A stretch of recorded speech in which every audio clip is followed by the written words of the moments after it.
नमस्कार. मी राकेश राऊत. माझे स्वामी समर्थ या गाण्याचा निर्माता. आत्ताच माझं गाणं व्हिडिओ पॅलेस या यूट्यूब चॅनलवरती रिलीज झालंय आणि हे गाणं खूप चांगलं झालंय, सगळ्यांना आवडेल. गाणं सुचलं म्हणजे 4-5 वर्षापूर्वीपासून माझी एक इच्छा होती की स्वामींवरती काहीतरी करायचं आणि योग आला, जुळून आला आणि मला असं वाटलं की आपण गाणं करूया.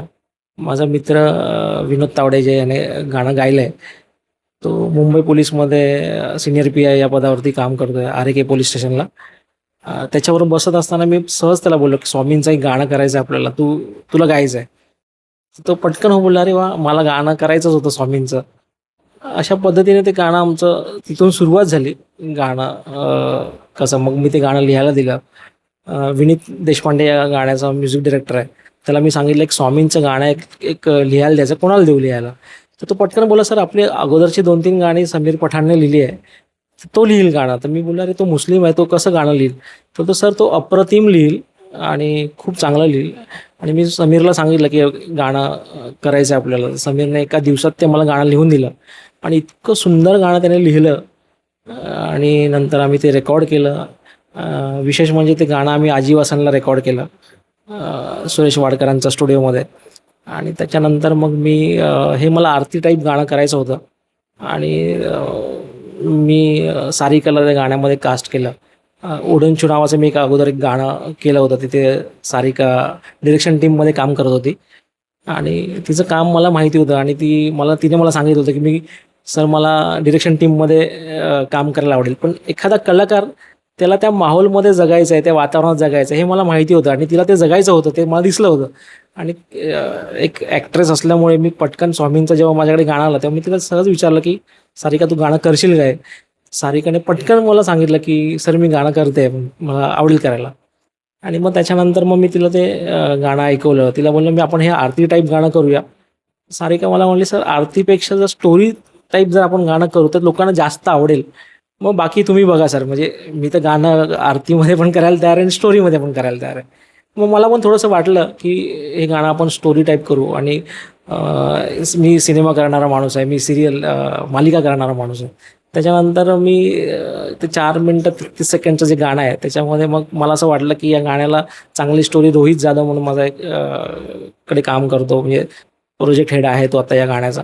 मी त्याला फोन केला, की मला सुंदर गाणं मला स्वामींचं करायचं आहे.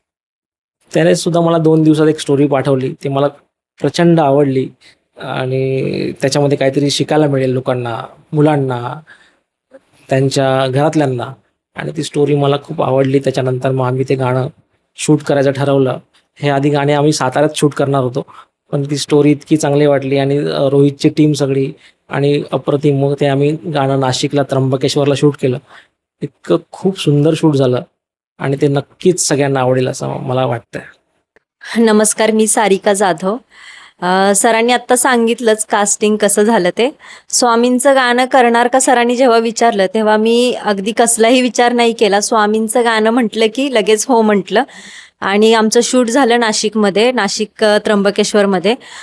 शूट अगदी मे महिन्यातच होतं, पण आम्हाला अजिबात कसलाही थकवा जाणवला नाही. स्वामींचीच कृपा म्हणायची.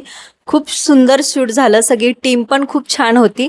सगळ्यांनी व्यवस्थित सगळ्यांना एकमेकांना सांभाळून घेऊन गाण्याचं शूट झालं. प्रसन्न आणि आम्ही दोघं सातारचीच आहोत आणि आम्ही दोघांनी पहिलं नाटकात एका काम केलं होतं सातारमध्ये. त्याच्यामुळं असं वेगळं काही नाही जाणवलं. छान आमच्या दोघांचं पण बॉन्डिंग झालं आणि मस्त झालं शूट गाण्याचं. खरं तर ह्या सॉन्गचं कास्टिंग खूप म्हणजे चांगलं म्हणजे कॉमेडी पद्धतीने झालं आहे माझं. कारण आधी जेव्हा रोहित दादांचे मला ॲक्च्युली 2 ते 3 गाण्यांसाठी ह्याच्या आधी आले होते. पण माझं काही ना काहीतरी ह्याच्यामुळं राहायचं आणि ॲक्च्युली मला स्वामींचं सॉन्ग करायची खूप इच्छा होती आणि मी एकदा बोलता आमचे दुसरे सर आहेत त्यांना पण बोललो होतं, की मला स्वामींचं सॉन्ग करायचं, जर तुमच्याकडे कोणतं एखादं स्वामींचं सॉन्ग असेल तर नक्की मला सांगा. तर ते बोलले होते, की जर आलं आता इथून पुढं जर एखादं स्वामींचं सॉन्ग आलं तर मी तुला नक्की सांगतो. आणि लक बाय चान्स त्यांनी रोहित दादांनी मला फोन केला 1-2 आठवड्यानंतर. मला फक्त म्हटले, की "प्रसन्न असं एक सॉन्ग आहे." मी म्हटलं, "करूयात की, पण कधी आहे?" त्यांनी मला आधी स्वामींचं सॉन्ग सांगितलं नव्हतं. ते फक्त म्हटले की एक सॉन्ग आहे आणि करूयात का. मी म्हटलं हां करूयात, पण कधी. तर ते म्हटले शूट 26 मेला आहे. म्हटलं सर पॉसिबलच नाही 25 मेला. सर म्हटलं माझा बड्डे असतो. 27 मेला शूट होतं. म्हटलं सर 25 मेला माझा बड्डे असतो. हे पण सॉन्ग बहुतेक हातातनं गेलं. असं एक मी म्हटलं सर हे पण सॉन्ग गेलं हातातनं. दरवेळेस मी कुठंतरी असताना किंवा काहीतरी असतानाच तुम्ही बरोबर करता. ऑलरेडी 2 सॉन्ग गेले, आता हे तिसरं गेलं. तर मी म्हटलं डेट्स नाहीत का चेंज होऊ शकत. तर ते म्हटले नाही डेट्स फिक्स आहेत, मला कळव तू. म्हटलं बरं सॉन्ग काय आहे नक्की, कसं आहे ते तरी सांगा. मग ते म्हटले की अरे स्वामींचं सॉन्ग आहे. आणि जसं स्वामींचं सॉन्ग ते म्हटले, मी नाही म्हणायचा प्रश्नच नव्हता. मग मी शेवटी काही ना काहीतरी थोडंफार इकडे तिकडे करून म्हटले हे सॉन्ग मला करायचंच आहे. मी त्याच कॉलवरती त्यांना सांगितलं की डन करून टाका, मी ठीक आहे बड्डेच्या दिवशी घेतलं तरी बड्डेच्या दिवशी येतो, पण हे सॉन्ग मी करतो. आणि मग मी डायरेक्ट नाशिकला पोहोचलो. अशी ती एक कास्टिंगची गंमत झाली. बरं सर, आता सुरू असलेल्या घटना गाण्यामध्ये प्रेक्षकांना पाहायला मिळणार आहेत. सो हे आधीच ठरलं होतं की आपल्याला गाण्यामध्ये घ्यायचं आहे, की गाणं ऐकल्यानंतर असं विचार आला की अशा कथा घेऊ काय? गाणं जेव्हा झालं त्याच्यानंतरच जेव्हा मी रोहितला फोन केला की गाणं तुला पाठवतो, तू जरा एकदा ऐकून घे. त्याच्यानंतर रोहितने मला लगेच सांगितलं की सर गाणं अप्रतिम झालं आहे, तर आपण याला खूप सुंदर स्टोरी आपण ह्याच्यात बनवूया आणि आपण ते लोकांपर्यंत प्रेझेंट करूया. तर म्हणलं ठीक आहे. त्याने मला 2 दिवसातच स्टोरी मला पाठवली त्याने, आणि ती स्टोरी बघितल्यानंतर मला असं खरंच जाणवलं की आत्ताच्या ज्या कंडिशन्सवरती हे गाणं मी शूट केलं आहे ते लोकांना आवडेल. आणि प्रत्येक एज ग्रुपमधल्या मुलींना आणि मोठ्यांना पण हे गाणं आवडेल. आणि घरातल्यांनी प्रत्येकाने बघावं असं एक सुंदर स्वामींचं गाणं लोकांसमोर येईल असं मला वाटतं, आणि लोक त्याला प्रेम पण देतील भरपूर. बरं, आता व्हिडिओ सॉन्ग म्हटलं की इन्फ्लुएन्सर जास्त घेतले जातात किंवा तुम्ही मालिकासुद्धा करताय. सो काय सांगाल की कुठे बॅलन्स साधला जातो किंवा कसं कास्टिंग, म्हणजे आपण काय बघतो याच्यामध्ये? नाही, मुळात कास्टिंग करताना म्हणजे जर माझा प्रश्न असेल तर मी असं इन्फ्लुएन्सर आणि एखादा आर्टिस्ट याच्यामध्ये मी कधी भेदभाव नाही करत.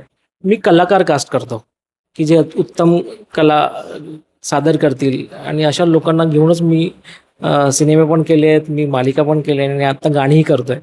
आणि मला विश्वास, आणि भले कास्टिंग प्रसन्नाचं रोहितने जरी केलं असेल तरी रोहितने मला त्याचं प्रोफाईल पाठवलं, मी त्याचं सगळं प्रोफाईल बघितलं आणि त्याच्यानंतर मी त्याला पटकन होवलं की प्रसन्नाला कास्ट कर, की तो खूप चांगलं काम करेल. स्वामींकडे जर एखादी गोष्ट आता मागायची झाली तर काय मागाल? स्वामींकडे मी फक्त मागतो की माझ्यापासून जुडलेले जितके लोक आहेत, जितकी माणसं आहेत, हे सगळ्यांना सुखात ठेव. स्वामींना मागायचं झालं तर तेच सांगेन की आत्तापर्यंत जेवढा सपोर्ट केलात, म्हणजे जेव्हापासून मी स्वामींचं करायला लागले तेव्हापासून माझी एक एक इच्छा पूर्ण होते. स्वामींच्या कृपेनंच माझ्याजवळ हे सॉन्ग आलं. आणि जे माझं कुटुंब आहे, जी फॅमिली आहे, एका कलाकाराला एवढंच पाहिजे असतं की आपली फॅमिली आपल्याला सपोर्ट करावी, आणि ती करते पूर्णपणे. माझं फॅमिली मला सपोर्ट करते. त्यांना सुखी ठेव. आणि ठीक आहे.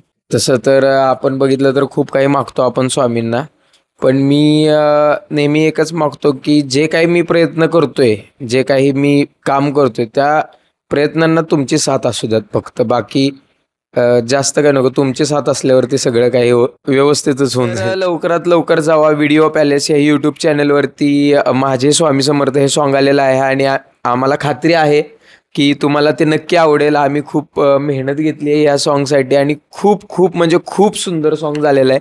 तर सगळ्यांनी जावा, आमचं काम कसं वाटलं हे कमेंटमध्ये सांगा, आणि सॉन्ग कसं वाटलं हे सुद्धा सांगा, आणि शेअर करा. खूप खूप प्रेम द्या. थँक्यू.